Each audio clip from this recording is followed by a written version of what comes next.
Well, good morning. Welcome to the Board of Commissioners meeting for May 16th of 2023. Please join me in the Pledge of Allegiance. Wow.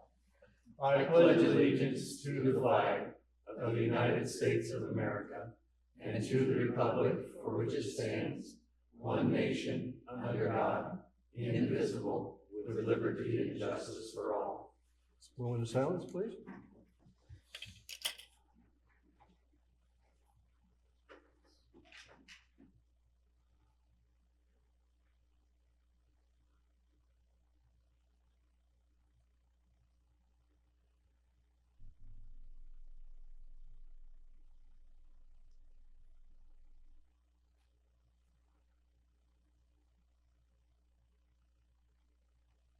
Alrighty. We will open with public hearing 2A 4-H and Extension Service District Budget for public comment. Megan. Do we have any public comment about the 4-H Extension Service Budget? None from the audience. What about online?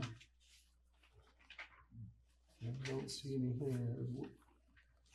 Don't see any hands raised. Okay. We have that one. We'll go to the next one.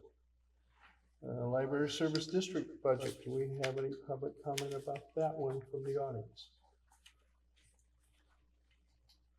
Nobody jumping up and down on that one. From online. I don't see anybody hands raised. Nope, they're all muted.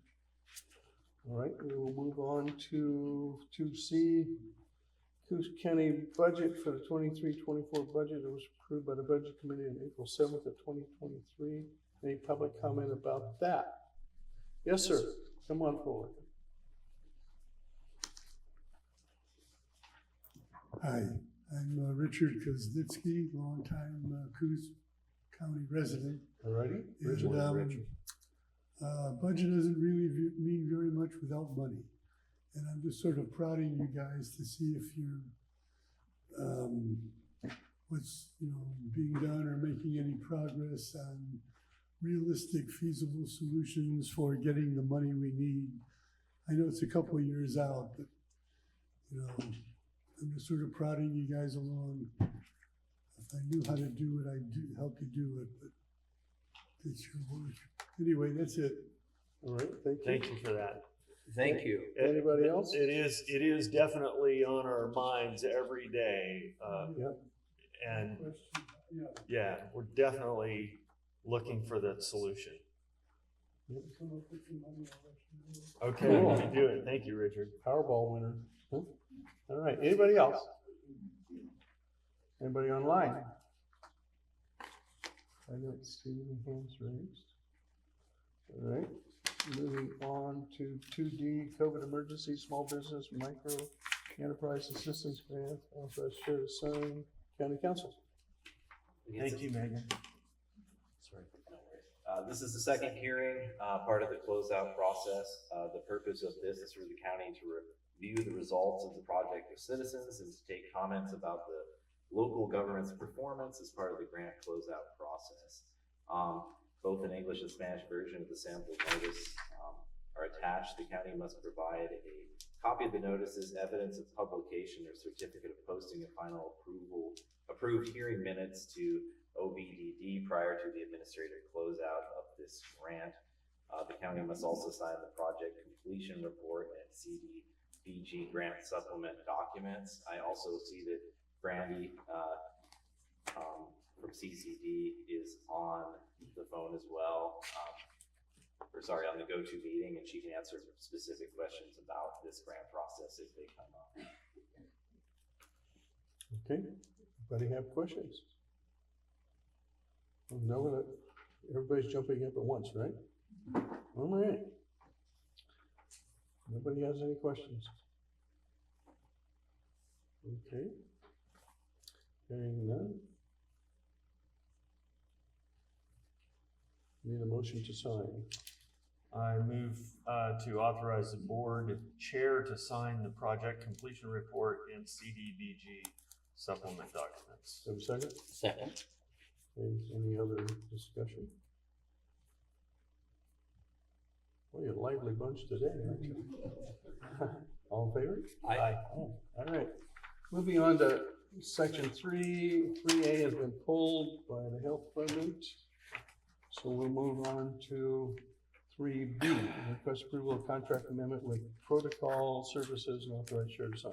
Morning, Mike. Good morning. Let's see, Oh, by the way, protocol. before you get started, Oh, how's the sound in the back there? Much better? Okay, cool. Megan, Okay. All right? Good. Thanks, Jason. Thank you, Jason. All righty. Proceed, Michael, please. yes, the first amendment here is for protocol services. They are our after-hours crisis line. We've had them for years, and this is our renewal. Okay, motion? I move we approve and authorize the chair to sign the contract amendment with Protocol Services. And so that everyone knows a little bit more about it. It's an annual contract of $8,550 a month to handle up to 300 emergency calls. Second Okay. for discussion. All right, discussion? Mike, do we have an idea how many monthly calls actually occur historically, like over the last year? I can say that the call volume probably doubled in the last 3 years, and we just recently saw a reduction last month. It was the first time in many months. I would say that the volume, if I want, probably over 300, probably closer to 450, 500. So we're paying that extra $31 per call. 31 per, Yes. yeah, okay. I was just wondering about the viability of, you know, that number as a baseline, but it sounds like that is maybe pretty properly set. Right. We have always watched the base that we get, and as it dropped, we would go back to them and say, oh, can you get it to 200 or 250 or whatever it is? And since 3 years ago, it's 300 is the biggest they offer, and so that's why we take the 300. Okay. All right, any other discussion with the board? No? Nope. Okay. Audience? Anybody? Okay. Online? Somebody jumping in? All in favor? Aye. All right. Okay. Receive request approval of job description, prevention services outreach specialist and youth prevention specialist, Michael. Yeah, so I have a last minute red line version of the job description for the prevention services outreach specialist. I'd like to give you, I talked to Caroline, this came in like yesterday, and thought maybe this would be the best way to handle it. Is Okay. that something we can do? Yeah. Okay. What's going, What's what's the playing? noise? Talking in the back. We're in the back. Ah, it was Thank our you, Mike. treasurer. Thank you.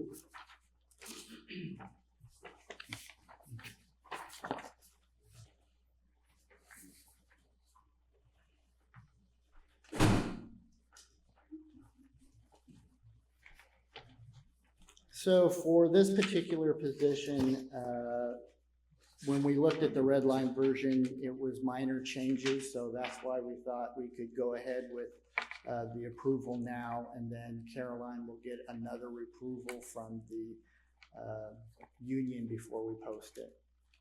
And this is the particular position that we're gonna post and fill. We already have someone in that position as a temp, and this will go to a full-time county employee. Well, normally we go to the union, they wouldn't have any problems, then it would come to us. Right, correct. But she said after looking at this yesterday that these were just minor wording changes. And so she said she would handle that afterwards. Hmm. Mhm. Well, for me, I'd like to see a finished version. Okay. So I have a question on that item number 5 that's redlined. So you decided that this position didn't need to help organize community outreach events, or is that covered somewhere else? Yeah, they actually don't do that. That's who the manager does. This person's manager does that. Okay, all right. You mean like at the fair and things? Outreach events, they're kind of like at school events or at the Egyptian where we do the movies. Yeah. Those are the outreach events. But I've seen outreach about. this Right, at the fair too. would qualify as well. Bob, would it save time if we just moved approval subject to union acceptance? As is. If we move approval of the red line As is. as is, subject to, well, when you were saying as is, I thought you meant No, I mean, without the red line. with the I- red line, but. not As making is, changes. subject to union approval. Would that save time? Yeah, without making changes, yeah. I don't want them coming back and making more changes to the. red Oh, line okay, part. yeah, So, and if they do, then we have another hearing. What we have is it, right, in other words. For this hearing, yeah. If they have to change it, then we have to come back. All right, okay. So is that a motion? to that end, I move we approve the 2 job descriptions and pay grades with regarding to the red line description, subject to the union's approval and acceptance on an as-is basis. Complicated enough. Second. Okay, discussion. And approve posting and filling Yeah. of prevention outreach services specialists only at this time. Still second. Okay. Any discussion from the board, more? No, audience? Beat it to death, okay. All in favor? I, All right. 3D, request approval, intergovernmental agreement, amendment 1 with city of Bandon, authorized chair to sign solid waste, which is called Cider. Good Solid morning. waste / road department. So this is just, there's an increase with getting rid of our leachate water from the Beaver Hill dump, the old landfill. We haul it to the city. That's why we get rid of all of it, and they want to see an increase just because everything's Been a long costing time. money. What's that? I don't remember there doing an increase for a long time. No, this has been what it's been for years. Did you have any idea what this amounts to in annual dollars? I don't know. I don't know off the top of my head now. Okay. Okay. I move we approve amendment number 1 to the IGA with the city of Bandon for disposal of leachate water and authorized chair to sign.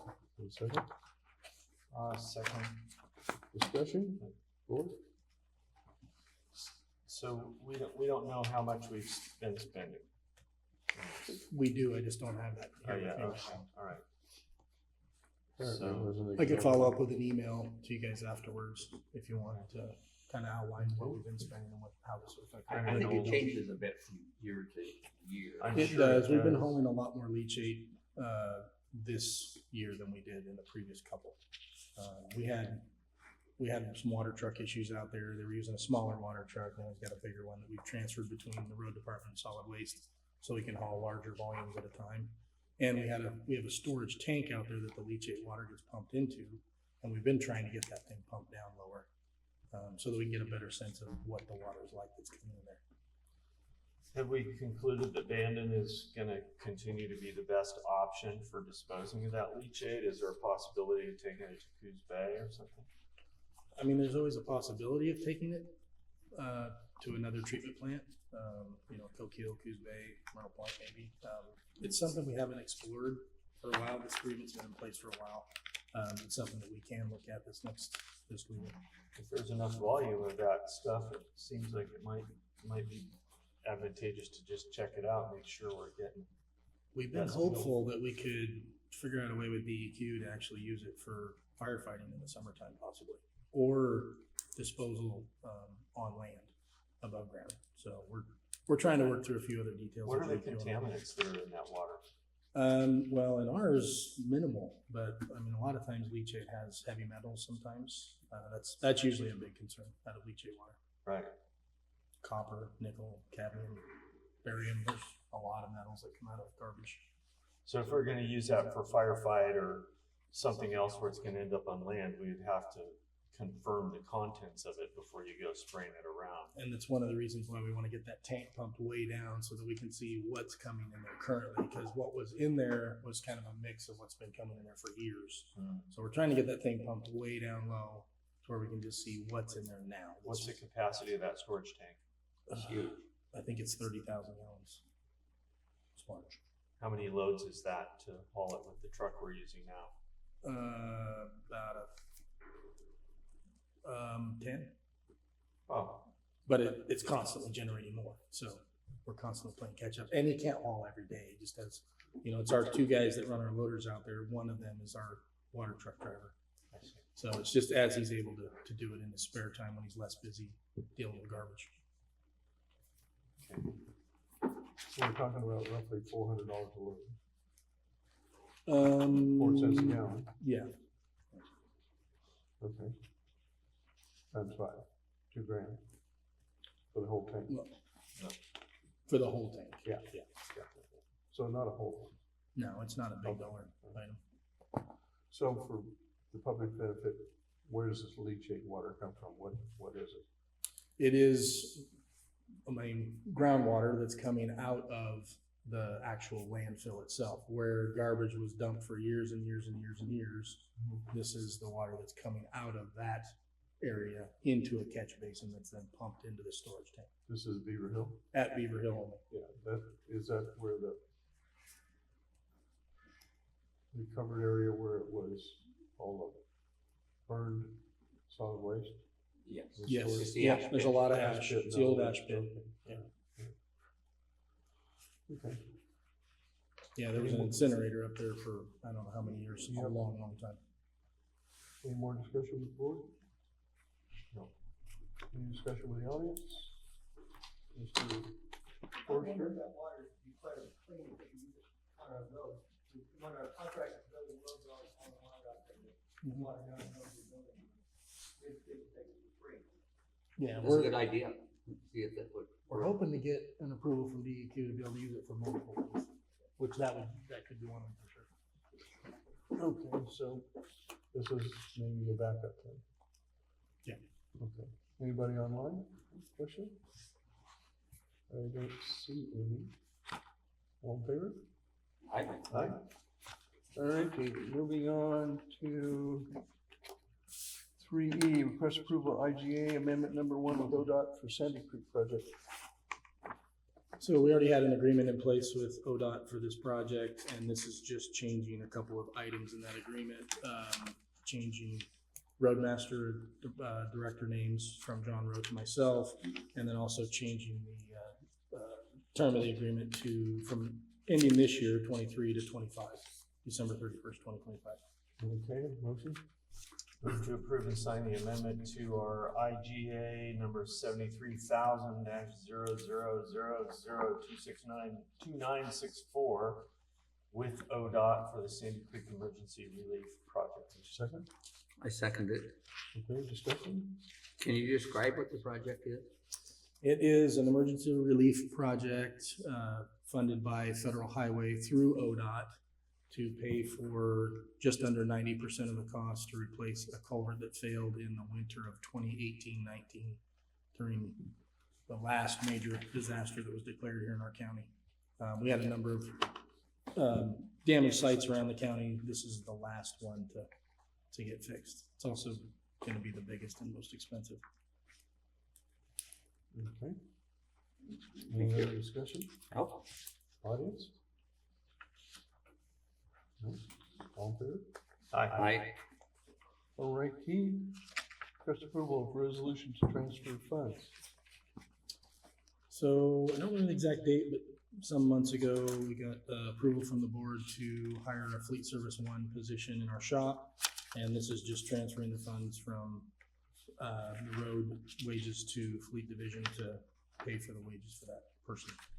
I move we approve resolution 23-05-090B, approving and signing the transfer of $29,556 from our road wages to fleet wages line item. Is there a second? Second. Okay, discussion? No? Audience? No? All there? Aye. All right. 3G, request approval to declare Tommy Lift Gate and 2 auto hoists as surplus and authorize the sale. So we have a Tommy lift gate that came off of an older pickup we had at the road department that we no longer need. It won't fit anything else we have at the road department. So we'd like to get that one surplus and auctioned. We have 2 auto hoists in our shop. They're both older. They're from I think 1993 and 1995. They're both no longer economically feasible to repair. So we'd like to declare them as surplus and also have them approved for auction.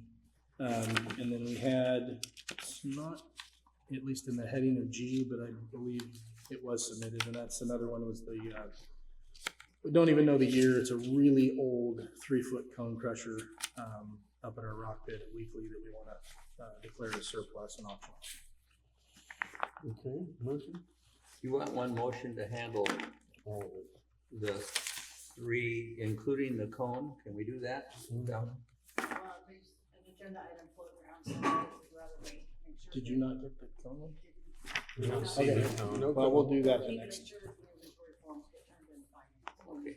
Okay. So let's do the We'll first do this one 2. next week. I'll First Well, 3. we have 3. 3, Josh. 2 auto hoists and 1 lift gate. well, okay. 2 sheets, There are right? 2 agendas. I move that we declare the Tommy lift gate and 2 auto lifts as surplus and approved to sell or auction. Okay, do you wanna- Second. Okay. For discussion, you want to describe those more specifically with serial numbers, so there's no confusion? 005 Serial number on the- 384 for the lift gate. Okay. And 095068555 for one of the auto hoists and 9305664 for the other auto hoist. Thank you. Can we amend that motion? You may. We have a second on the amendment. Second the amendment. All right, any more discussion about that? Any discussion in the audience? Online? No, just a quiet bunch today. Golly sakes. And, Aye. all in favor, aye. Aye. Now, we have a late for the road department. We take that while Paul is here. 5A, request approval of ACOM technical service to conduct the required permitting for our beach loop fish passage project and approve sole source findings. Okay. We need a motion to entertain the late. Yep. No. No, not for late, no, just, this is late, not a late. Okay, all right, got it. Okay, so describe, please. So, if you look at the attached sole source findings, PBS Engineering was actually hired first to do the original wetland delineation and initial permitting work on this project on Beach Loop. We've had an ongoing flooding and fish passage problem there for years. Anyway, the person who did that work for PBS subsequently left and went to work for ACOM. That person is the most knowledgeable consultant on this site, has the most experience, did the wetland delineation work and early permitting work. So we'd like to have him. He would definitely be the most economical and efficient to continue the work in phase 2, which is the regulatory permitting with U.S. Army Corps of Engineers, Department of State Lands, and Department of Environmental Quality. With a not to exceed of $31,500. Okay, our I motion, move we approve having ICOM Technical Services Incorporated conduct the required permitting for our Beach Loop Road Fish Passage project in an amount not to exceed $31,500 and approve sole source. any second, Second. discussion with the board. And this is called Brush Creek, what is that? Crooked Creek. Crooked Creek. There's a name of the stream there. It's, The one that goes underwater every once in a while? All the more than time. once The in a road while. does. Well, it's kind of a perpetual. shame because it's a great spot to rinse your undercarriage, but, you know. Or you Some don't, people do it for. or you don't heed how deep it is and you sit out there in the middle with your car. We've had a Then few you of those. complain Yeah, that that you drove does in the happen. water. You gotta watch Yeah. it. Any discussion from the audience about this thing? Online? Hearing none, all in favor? Aye. All right, moving on back to 3H, request approval low quote for paving at Bassendorf entrance, County Parks, Craig. Craig Storm, Keys County Parks Director. Good morning, everyone. Morning, Craig. Craig. This is for our sidewalk at Bassendorf Beach County Park. All the years that I've worked here, I've always wanted to put some sort of a passageway for our campers to, or even our day use people if they want to access the beach from the park. Before, they always had to walk in the roadway in the park and in the roadway going down the hill to the beach. And so they were always in traffic. Last year, the road department come in and paved a 4-foot section on the west side of the Bassendorf Beach Road going down the hill for the sidewalk. And to complete this project, we need to do the entrance where it comes out of our park to connect to the county roadway, so they can connect to that sidewalk to get to the beach, to and from the beach. So we got 3 quotes from Knife River, Johnson Rock, and Coast Pavement, and Johnson Rock being the low bid for this project.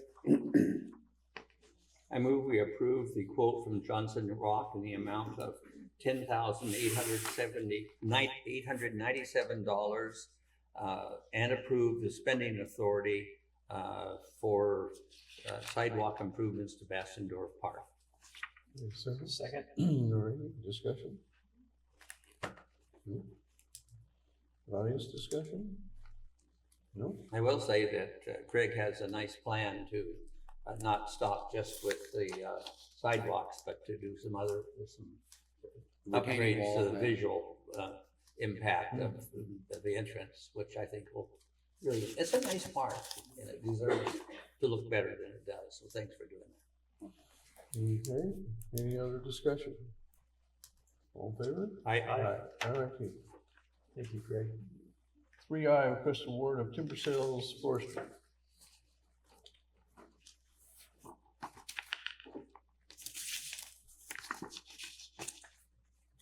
Good morning, Lance Morgan, Coos County Forester. Timber sale was held May 3rd, 2023, with results being attached. 4 of the 5 sales which were offered were sold. Each timber sale contract has been prepared with the high bidder's information that's now ready for board of commissioners' signatures. The sale, which received no bids, will be held open at minimum bid for 30 days. Okay, motion? I move to approve and sign each of the attached timber sales. Is there a second?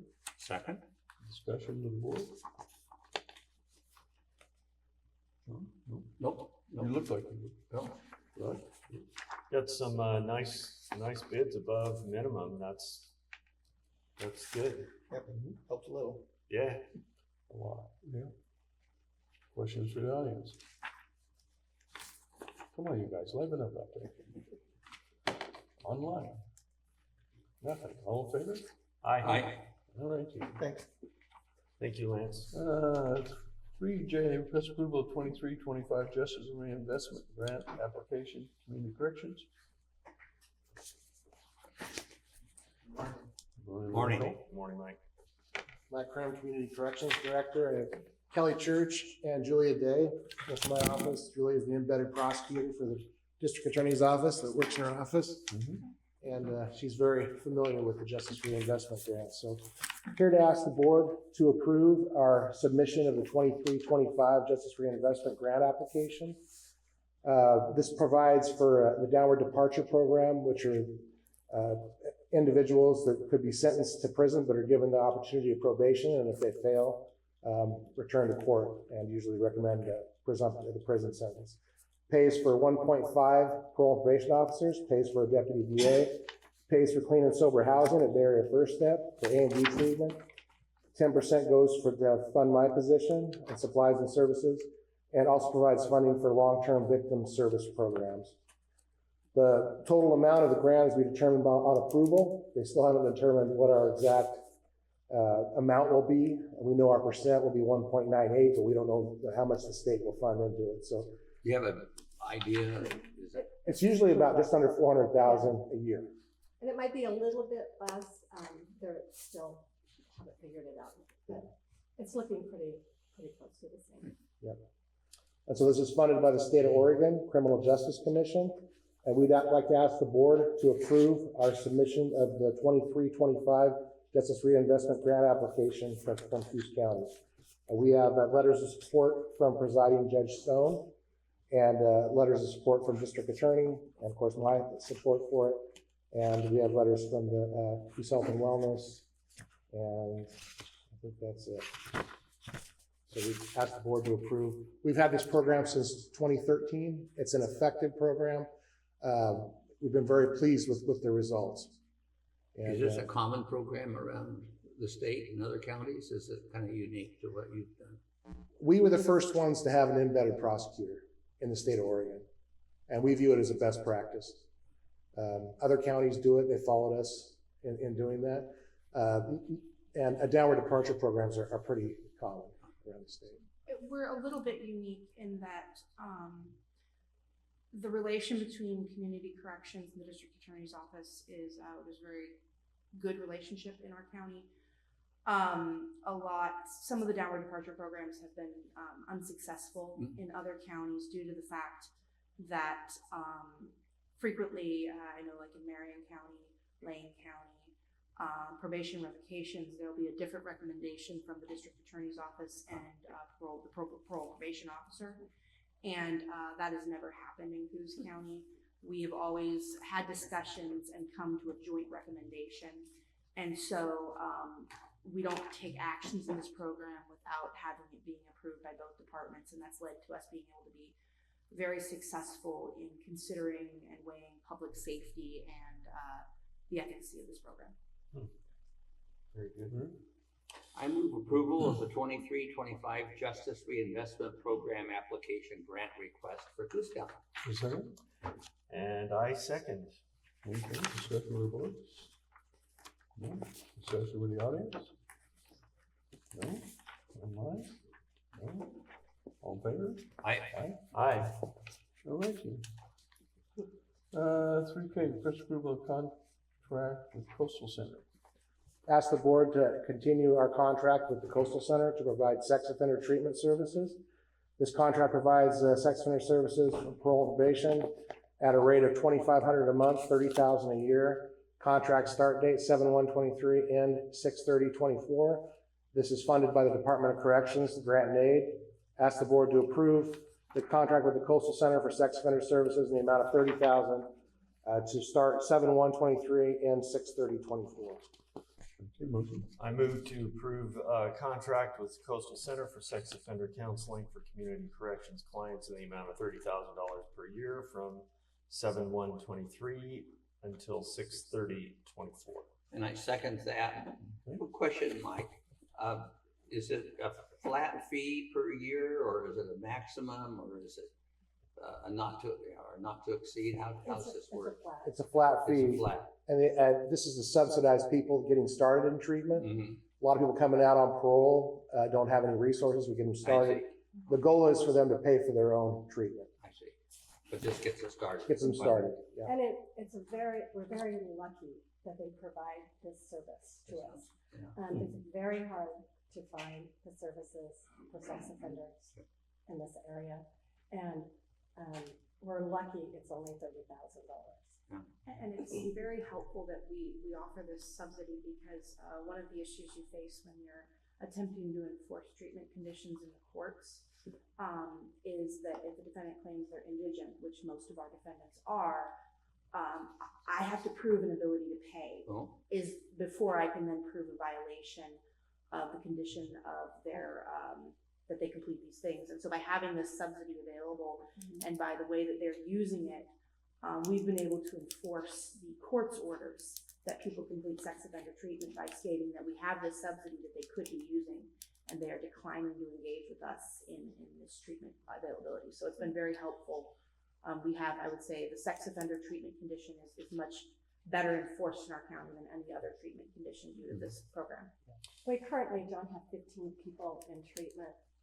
Wow. And it takes them a very, very long time to ever complete that treatment. It can take years. to complete. When I was a sex offender supervisor, I had people in there for 5 years sometimes. Yeah. It just, It's a very it long. depends on term how, treatment. on many factors. Over time, let's say over that 5-year window, what's the success rate? What's the recidivism rate? For sex offenders in general, this recidivism rate's pretty low. Is it? Yeah. What's What's really excellent about it is it isn't just treatment for them. The use of sex offender treatment combined with the polygraphs allows us a lot of insight into exactly what has occurred.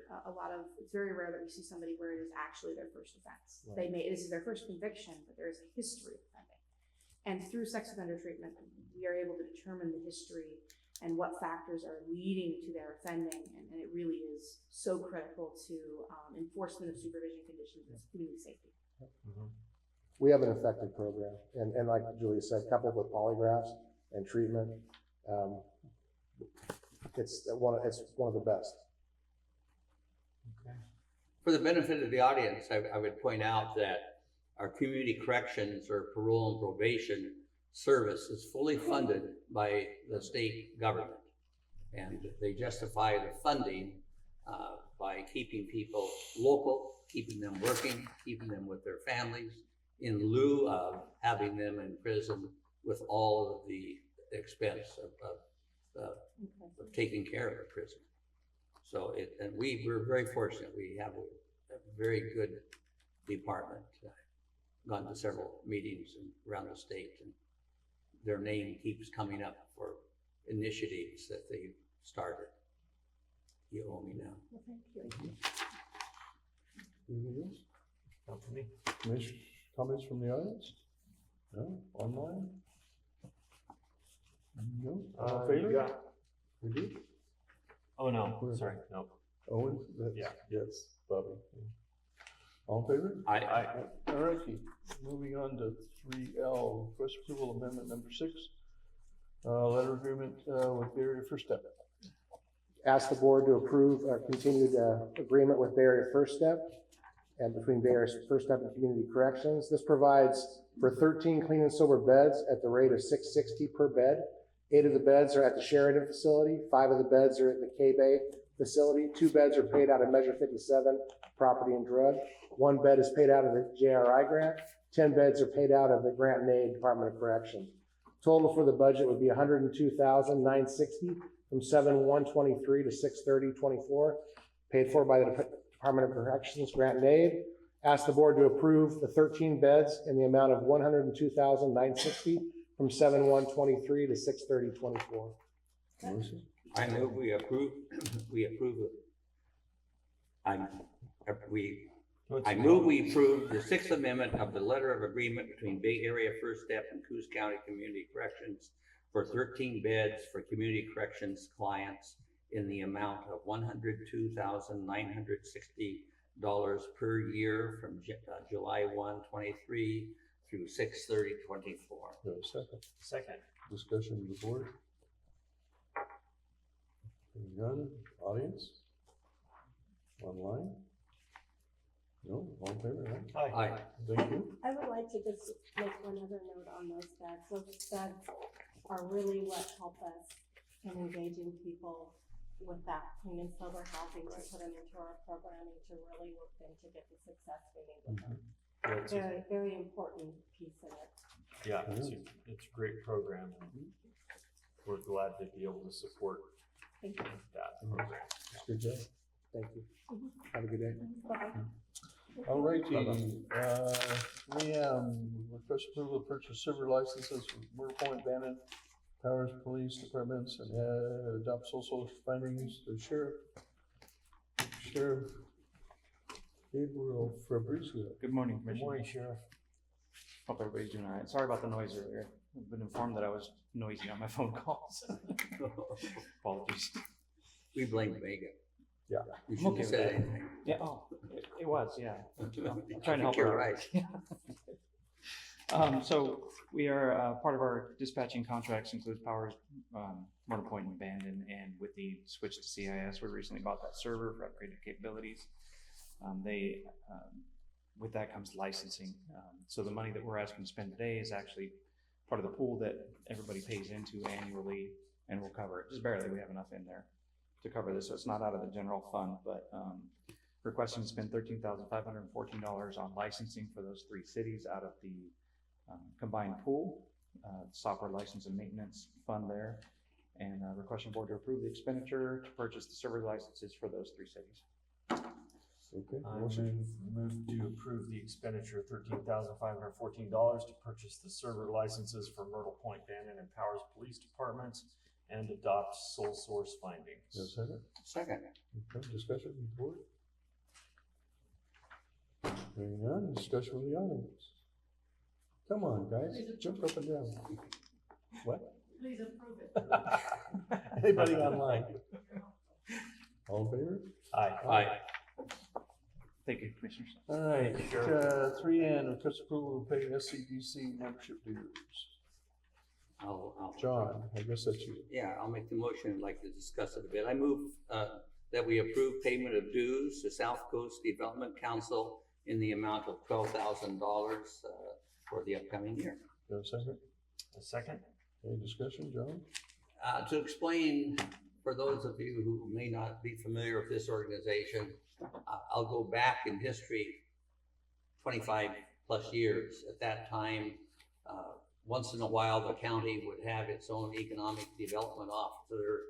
Goose Bay might have theirs, North Bend, I don't know if they had theirs, Bandon had one.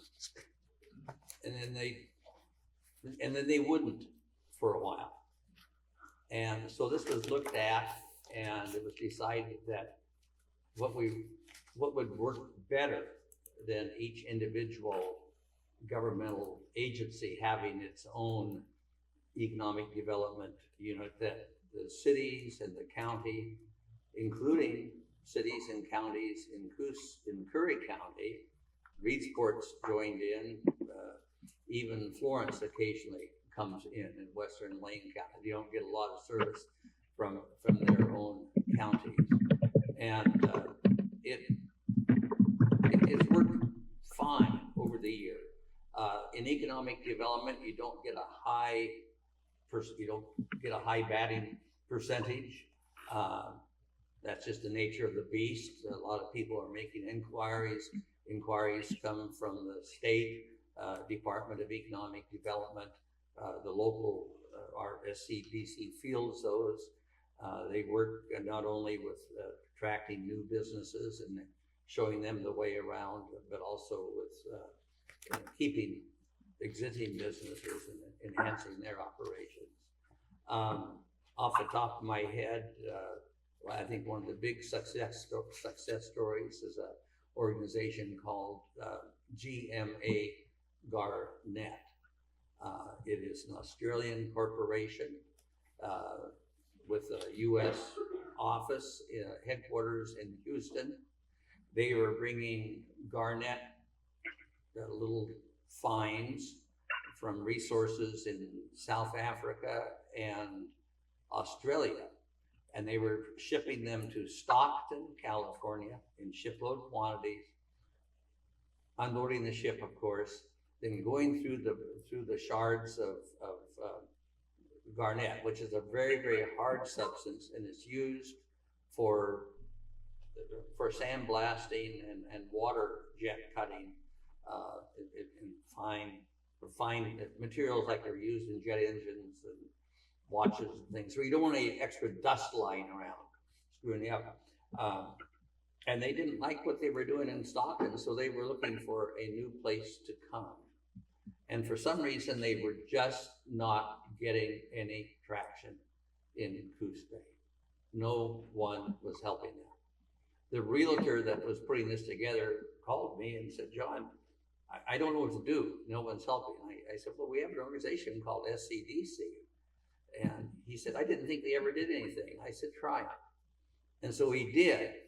And a week later, the representatives from GMA Garnett came to Coos Bay. Sent a list of questions. The fellow that was running the organization at that time had visits all lined up for him. And in less than a week's time, they had all their questions. They made their decision. They're here. They've made a huge investment. They use a lot of natural gas from the county's natural gas pipeline. They employ, I think now around 25 people. There's talk about doubling their capacity. They participated in dredging the channel and the berth, so that pretty soon this year we'll have ships calling the upper bay for the first time. And I don't know how many years. I'll bet you it's 20 years since we've had an ocean-going ship, not a barge, come up to Coos Bay docks. They're currently, they're always on the go with inquiries. Not a lot of them come. They're dealing with one now for a potential alder mill. Is about all I can say. I think it's a real possibility. So they do good work. And our share has been about $10,000 to $12,000 a year. And I'd like to see us do $12,000 a year this year. So I guess we have a motion and a second. That explains it. Yes, ma'am. Out of economic development funds. Yes, I shall. So I add to the motion that we fund this out of our economic development fund, which in turn is funded by the state lottery. Yeah. The money we get from the state to do economic development things with. Okay, audience? I see Rob Taylor has a comment. Rob? Yes, I do. Rob Taylor from Bandon here. And one of my concerns is you have David Milliron, who is the administrator, city administrator for North Bend, who is the chair of that organization. Mr. Milliron, as far as I'm concerned, should have resigned a year or so ago when he literally destroyed or eviscerated two very good people at the North Bend Police Department. I've seen what he's done on the airport district and pulling their contract and putting an employee into jeopardy. I think you need to keep a serious eye on that gentleman. And, you know, these kind of agencies, they may be able to work very well at promoting businesses, but these same agencies can work well at not promoting businesses and bullying businesses they don't want in their cities or in the area. So you've got to be very careful of this, John, Bob, and Rod. You've got to be very careful of these type of agencies. And that means, I don't know which one of you is on the board or who's part of this. I don't know who goes to the meeting, who represents the county.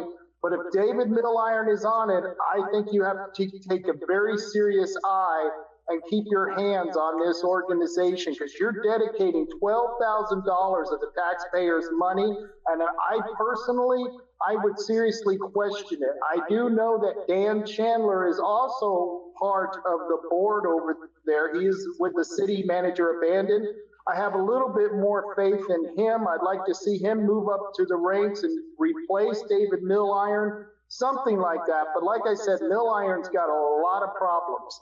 And one thing else that you have to watch out with these type of organizations is you've got businesses and corporations and governments pushing ESG scores. These ESG scores are not business scores, they're social scores. How people are dealing with transgenderism, how people are not people, but businesses are dealing with transgenderism, how businesses deal with the LGBTQ community, with critical race theory, all that commie crap that's coming down the pike. So I didn't see any of that on their website, but it is something that you have to keep an eye out for. So if you're going to pay money to this organization, I would demand that you keep an eye and a hand on this organization, because you are now tying all of us in the county to this group. So that's just my comments on that. Thank you. Okay, I can respond to that. I think concerns like that are valid. I will tell you that, or I omitted saying that it's not only government enterprises that fund SCDC, it's institutions like banks, the hospital, other organizations that benefit from having more people and more business here. We don't find a lot of stores or organizations like that don't want competition necessarily, or realtors. So there's a lot of private money coming in to help fund this, and the board is very active. There's a executive board, but there's the main board is probably 25 people. Bandon Dunes is very active. Each of the communities, most of the communities are active. A lot of business people there. So there's a close watch, and I've never known, I can't think of any instance where they've looked at social benefits other than just having jobs here. I don't know that we've ever condoned a brothel or anything like that, but the businesses are normally on the up and up and good businesses. So a brothel might not be a bad idea. He's off. Okay, with that, all in favor? Aye. Aye. All right, the motion for the consent calendar? Move to approve the consent calendar. Second. Yep. All in favor? Aye. Aye. Commissioner reports. So I'll kick off with that. Good. We had really interesting last couple of weeks. Some of you in the room may not be aware of the termination that we were advised of with a WellPath, who provides health services at the jail, gave us notice of termination of their contract. That happened last Tuesday. That was Tuesday, right? Yeah.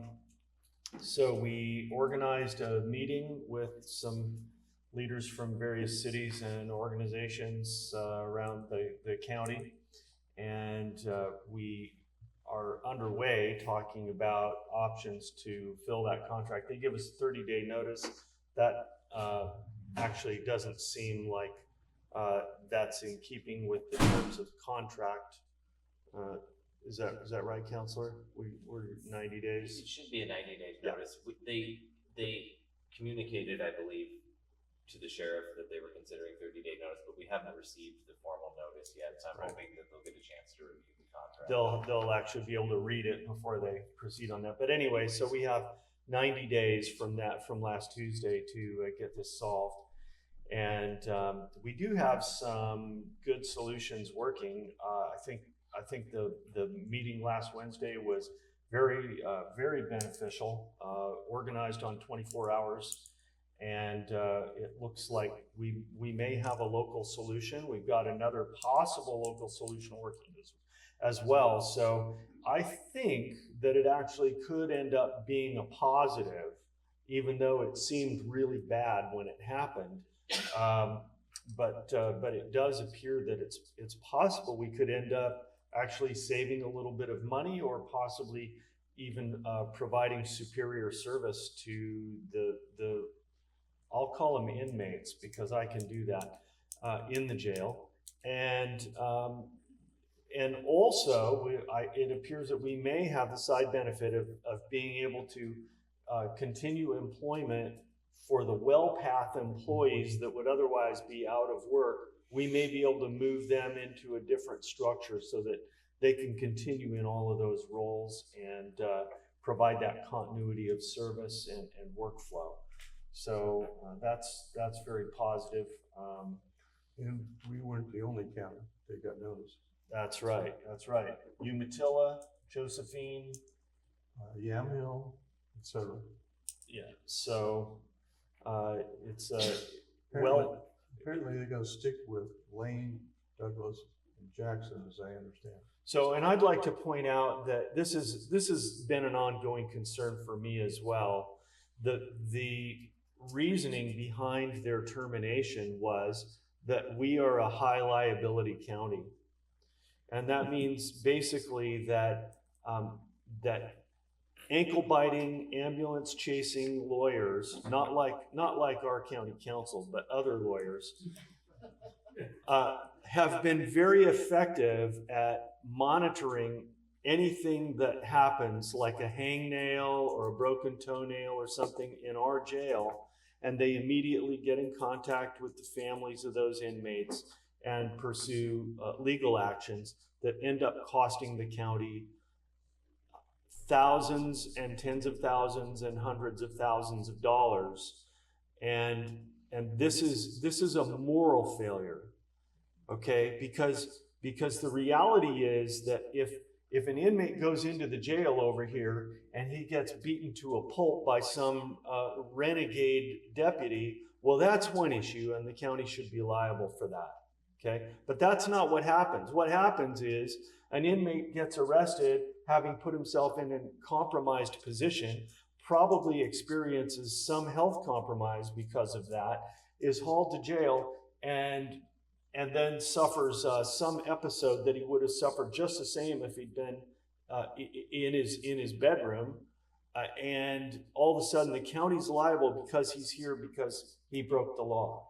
Okay, so to me that's a moral failure. I'm not sure exactly how we fix it, but that's the source of the problem, and the reasoning why WellPath terminated our contract is because of unscrupulous lawyers going after the public dole and costing all of us the ability to maintain a cohesive, disciplined, orderly society through the function of an active and effective jail and corrections program.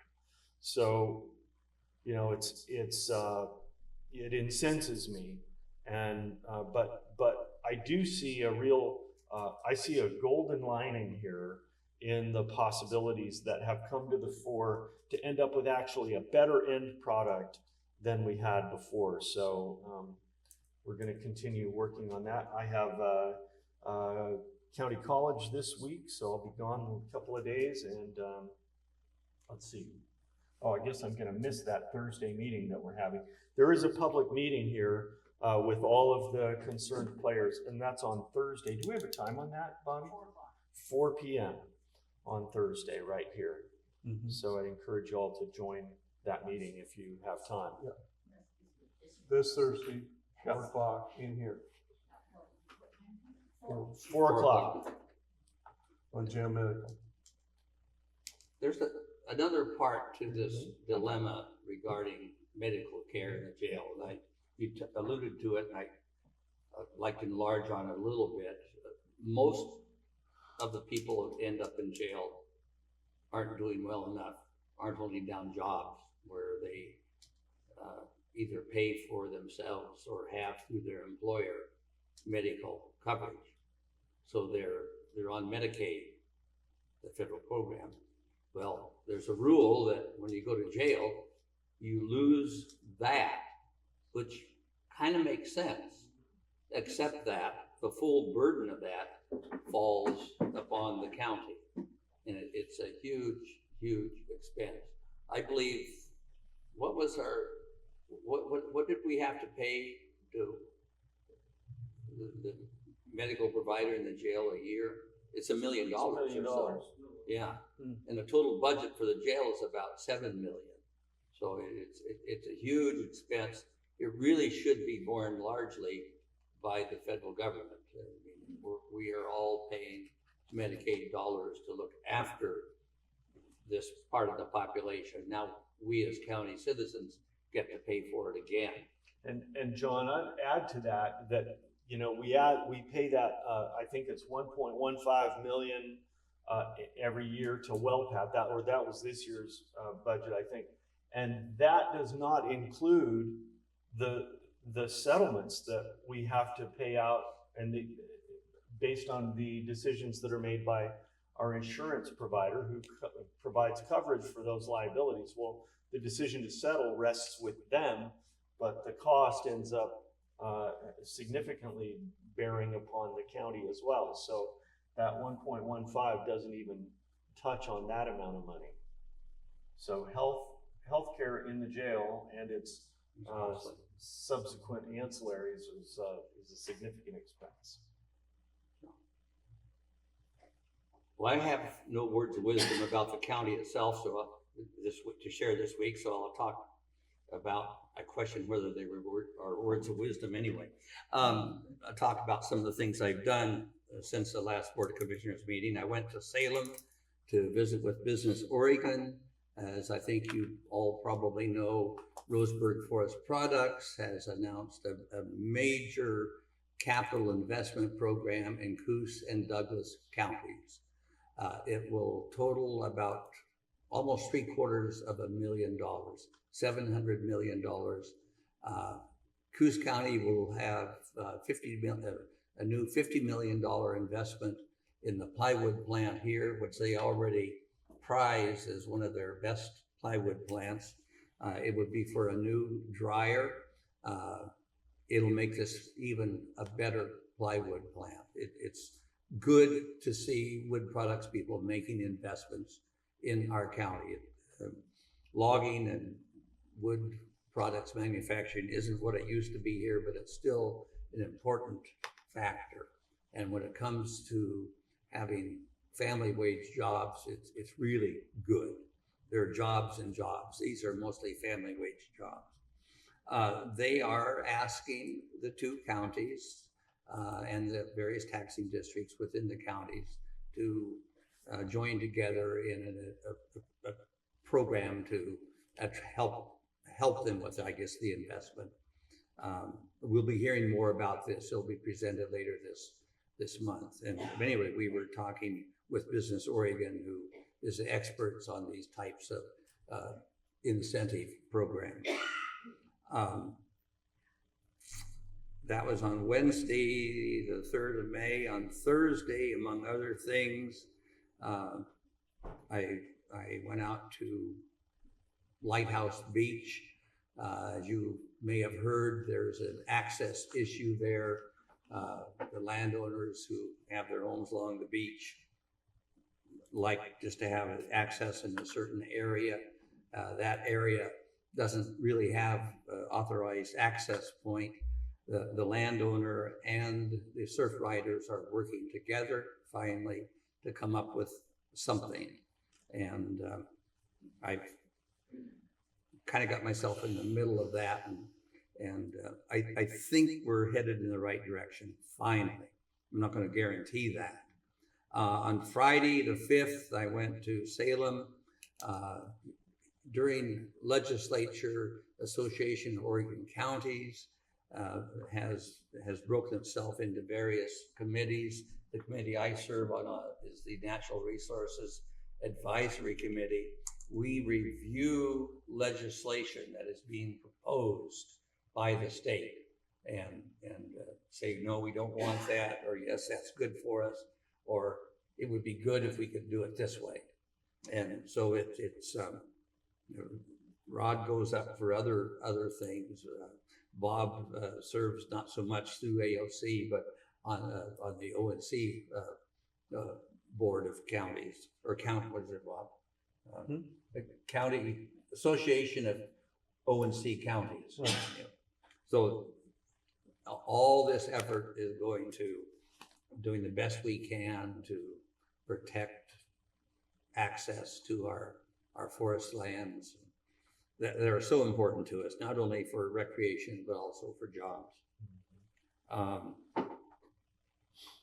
Let's see here. Met on the 9th with the Coos Watershed Association. They have very effective leadership now. They were recently granted $11 million by the Oregon Water Enhancement Board. to upgrade fish habitat specifically for coho salmon in the Coos County Basin.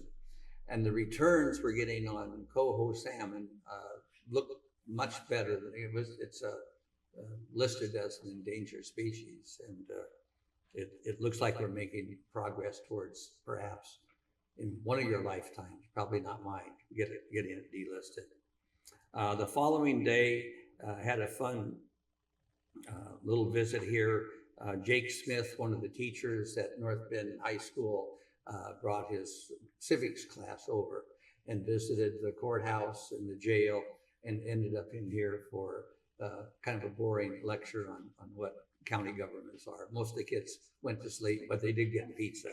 Who gave the lecture? I gave the lecture. That's why it was so boring.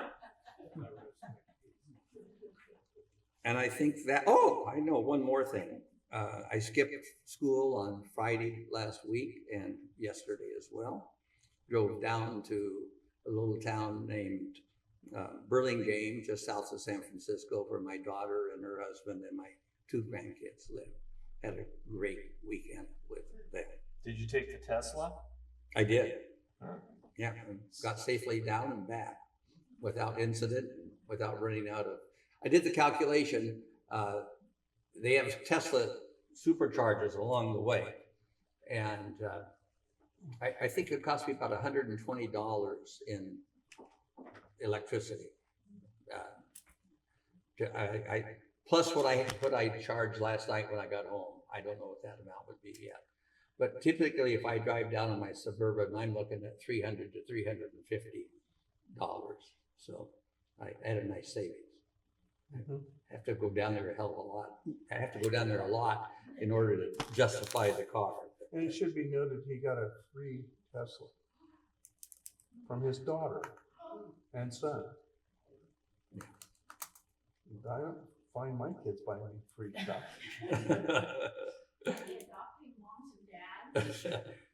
I'm not allowing it. It's called elder care. Yeah, they're into elder care. Very considerate. I'm very fortunate. Oh, last week we had a Cofield Town Hall right here. Yes. It was good. It was Yes, good. it was. Tonight we have powers at 6 o'clock, by the way. At the Code Restaurant. Yes. Yep. Apparently it's not real large, but should accommodate most people. Right? We talked about jail medical. One of the things you didn't know about jail medical is that our well path, which was a jail medical, or is still, and our insurance agency both have the power to settle out of court without us. What's on their side is that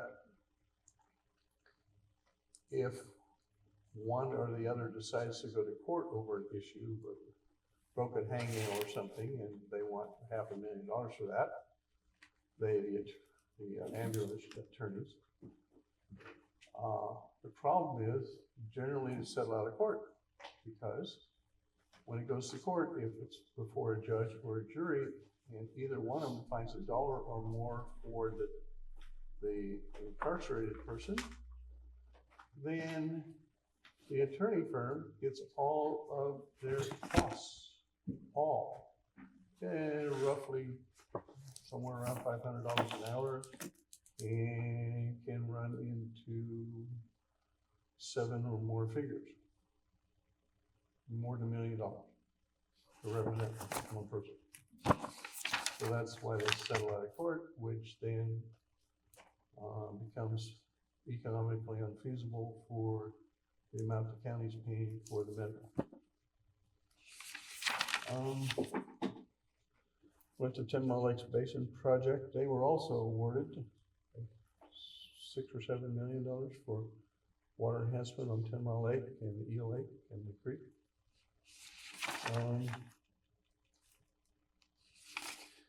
Right now, what you should note in Salem, the Republican senators have walked out in defiance of the law, saying they cannot walk out. But what they're doing is stopping my idiot and unconstitutional laws from happening by their presence being there, giving the other side a quorum to pass things. And so if you find a little time today or tomorrow or the next day, please get online and email all of those senators and thank them for standing up and doing what's right. It is really important. Especially Senator Anderson, because he was a little bit of a holdout, but he finally. Finally, in this last week, That's yes. right. Before that, he was sitting in and supporting, by being there, supporting, just by the presence. So please send all of your ones, Boquist and David Brock, Anderson, any others you can think of, Lindquist, from Eastern Oregon, Lincoln, et cetera, that have put some sanity, my personal opinion, back into the legislative session. As an example, you can have 10-year-olds or older can have an abortion without informing the parents. You can have 14 or 13, don't quote me. You can have transgender surgeries without authorization, and apparently in both if the parents object, then the parents can, the state could take away the children. In other words, the state somehow owns the children. That reminds me of back when I read about things, I wasn't there, but like John, but World War II things that were going on in certain areas of Europe. With that, we have citizen comments, and we have one signed up so far, Bill Thompson.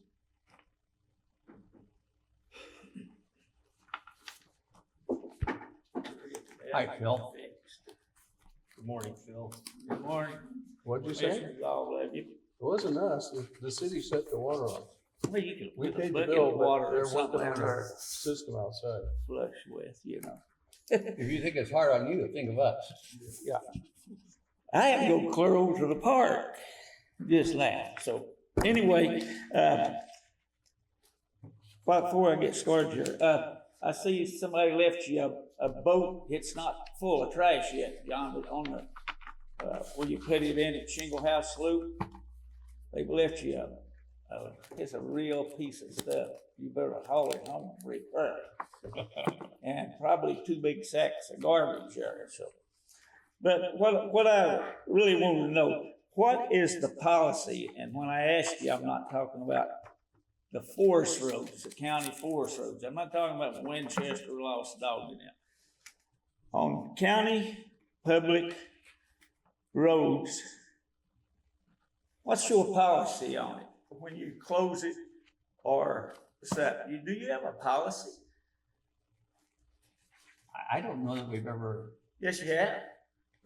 The one out at Seven Devils, that lawyer James sat right here, come in here and got you guys gave him permission to put that big old iron gate clear across the road. Nobody couldn't even walk around it. After about a month, Nathaniel or somebody must have told you they gotta have a right of way. Oh, I know what you're talking about. Now you know that one, okay. Then we got the Chrome Mine Road. It's been in either the state or the county since 1941. A road was placed there for safety reasons when they were mining the chrome ore. Now it's become permanent according to Weyerhaeuser. It belongs to them. But I did, after the third time, Nathaniel gave me a little piece of paper, said that I had a right to walk on that road. Do you remember that, sir? I don't remember that specifically, but yes, Yes. a road with a gate in it still should be, it's still Yes. public right of way. Yes. Then, the Roseburg Lumber Cedar Point Road up here had been, as long as I can remember, people have been going out through Roseburg Lumber and out the road fishing. Now, I know Bob said you're trespassing. How do you trespass on a county road? That wasn't true. They were fishing. The road's right here, the fence is over back across the road. And all those people had little cutouts that used to fish there. Now, none of them can fish. So we took a great number of fishing places out, but we're gonna put all these fish back in the river, but we're not gonna have a road or a place to go fish for. That's how we're gonna keep the populations up. Well, that's a good answer. They should just shut the whole thing off till we get a population of fish. And I'm not being smart either. But anyway, I know the fishermen or nobody really was contacted about, what they thought about the closure of the road. So we violated all of their rights when we shut that road down, or whatever you want to call it. It's no longer a county road. But the county people had, they had paid for the maintenance and stuff on that road for a long time, but they had no say. And you can say, well, we had a public hearing. You did, but it was virtual. And there was nobody I know, even, I called Mr. Maine once on it. And I just don't think it's fair what you're doing. The people out of state, gas taxes and stuff is what maintains them county roads and stuff. So I think we should have some kind of policy that says before you go and do something like that you make sure that the public is well aware that they'll no longer ever be able to use that road. Right. And that's my problem, John, that I've been hollering at for a long time. I feel the same way about the county roads, but I realize that they're under the strict management of you guys, and you can do what you want to us, but I think it's wrong what you're doing, and I'll shut up and get up, and you guys can go to the restaurant. Thank you. Thank you, Phil. But I would like a policy on that. I'd like to read. Richard. Richard Kozlitsky once again. Republicans are walking out protesting a bill to protect women's reproductive rights. That the Republicans can say whatever they want, but that's what they're doing. They do not want to protect the woman's right to their own bodies. And it's not that the state owns the children. That's a very wired way of putting it. What they're really protesting is the people of Oregon have said that we want the women to be in control of their bodies. And that's what the Republicans are protesting. I may not like every little aspect of the bill, and there are things, that I don't. That's going to be true of every bill. But mainly that they're protesting women's rights to their own bodies. And that's why they're walking out. Thank you. Okay, thank you. Yeah.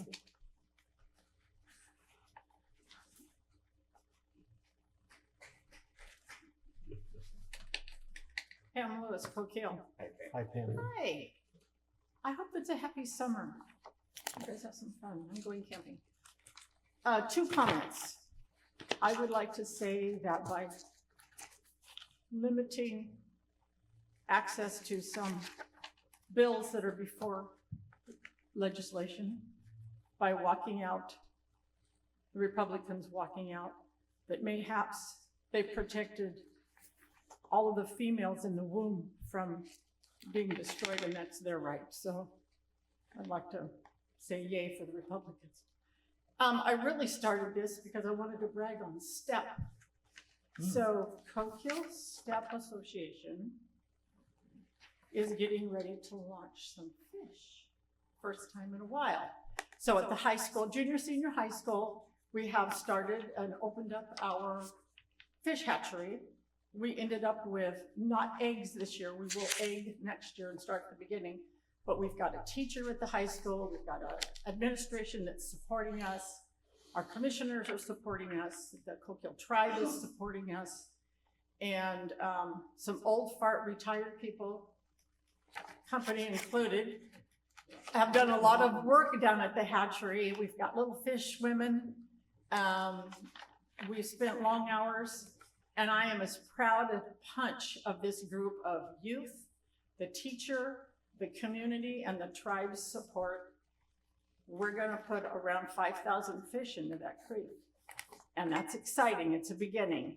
Next year we'll do more, we'll get more going. We're working on the building. We're what's the right word? Doing some construction stuff, some paint, some repairs to make it look pretty and make it function better. And I appreciate you guys' support, and yay for Coquille Junior Senior High School hatchery. Well, thank you so much for Yes, doing that. it's been a privilege. But there's one thing. Yes, sir. Let's not let this grow to the point that it jeopardizes our fine health down at the fairgrounds. We Correct. still need The our old people fry that there. works at the fairgrounds for you. Yes, sir. Her husband spends a lot of time doing things like this. We're very thankful for it. Thank you, Pam. Yeah. Douglas Jones, hey, I'll keep it short. Everybody probably needs to go to the bathroom. I just wanted to commend you on the last few meetings, well run, sticking to business, getting things done. I like it a lot. What I wanted to say though is towards the end of a few of these meetings, things sometimes go off the rails where it deteriorates into comments that are more like culture war politics that don't have to do with county business, and that I'm not sure belong in this kind of a meeting situation. So that's my thought about that, and thank you. Thank you. Thank you, Douglas. Anybody else? Yeah. Line. Rob Taylor. Yeah, Rob. Yes, actually, I disagree with the last speaker. Everything that revolves around politics in this state revolves around this county and should be mentioned. The person who said that the Republicans walked out because of protecting women, that's a bunch of BS. The Republicans walked out because the Democrats want to allow little girls to get abortions without having to notify their parents. They want to allow little girls and little boys to be sexually mutilated in school without being able to notify their parents. These laws are denying parental rights, and that is HB 2002, not to mention all the Second Amendment laws that have now been stopped because the Republicans have walked out. I'm thankful they walked out, and I absolutely believe that these are the type of things that belong in a county meeting because the people need to know.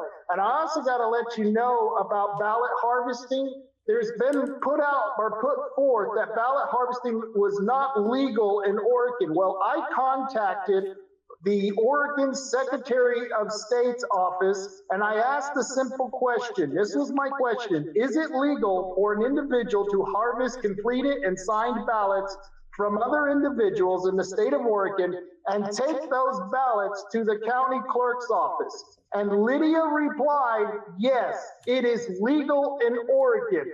That means to the T that ballot harvesting is legal, and the Secretary of State recognized that fact. So, and I also want to let you know, I'm being boycotted again by Mary Jedry. She's going after all the businesses that support me. So I know she's boycotted all three of you on this commission. So I want to thank you for, we're now in the same group and in the same club. So those are my comments, and thank you for listening to me. Have a good day, gentlemen.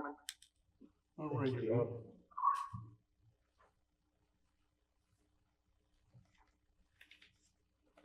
Do you have an additional comment, Phil? Oh, the only comment I was gonna make on what Judge Jones said, is he said, I think a nonpartisan elected board, which you guys are, should not be pushing one party on the other. If you're pushing the Republican Party, then you're wrong. If you're pushing the Democrat Party, I don't think it's good policy for you to do that. I'm not arguing any points, who's doing what, that. I'm just saying you shouldn't push one party over the other because you're not partisan. But Phil, that section of this meeting is for public comment and commissioners' comments only. It is not the county business per se. It is an opinion of the public or an opinion of an individual commissioner. And by the way, the road that was vacated going out to Roseburg Forest Products and out to the two only pieces of farm ground, once you leave that road, you're trespassing on those private properties. When you go to the river, you're trespassing. You could possibly, if the landowners so choose, over the years, have you trespass off that property. So it doesn't affect the fishing whatsoever because you didn't have the right to go there in the first place. And with that, we're adjourned. Thank you all.